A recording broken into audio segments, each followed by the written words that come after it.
আজ আমরা কথা বলবো ভ্যারিকোসিল নিয়ে। এই অসুখটা কি আপনারা অনেকেই জানেন, যারা জানেন না তাদের জন্য বলছি। ইয়াং ছেলেদের স্ক্রোটামে যে খুব ব্যথা হয় সেইটার একটা কমন কারণ হচ্ছে ভ্যারিকোসিল।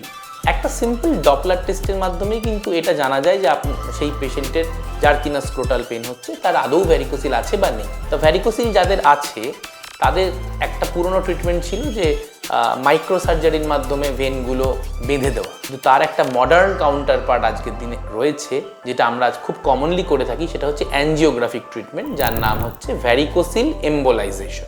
আমরা তার কুঁচকির কাছে একটা মাত্র ছুঁচ ফুটিয়ে পুরো জিনিসটা লোকাল অ্যানাস্থেসিয়াতে করে দিই, পেশেন্ট কিন্তু দিনের দিন বাড়ি চলে যেতে পারে। এই যে স্ক্রোটাল পেন, এটা কতদিন পর একদম চলে যায়? দেখুন, অপারেশনের পরেই কিন্তু ব্যথাটা কমে যাবে, তবে হ্যাঁ ম্যাক্সিমাম রেসপন্স আসতে মোটামুটি 1 সপ্তাহ আমরা বলি, মানে 7 দিন মতো। কিন্তু ভ্যারিকোসিল এম্বোলাইজেশনের আরেকটাও কারণ আছে, সেটা হচ্ছে যাদের কিনা ইনফার্টিলিটি বা বাচ্চা হওয়ার সমস্যা। সেক্ষেত্রে সিমেন অ্যানালিসিস বা স্পার্ম কাউন্ট বা স্পার্ম কোয়ালিটি ইমপ্রুভ করতে কিন্তু 1 থেকে 3 মাস সময় লাগে।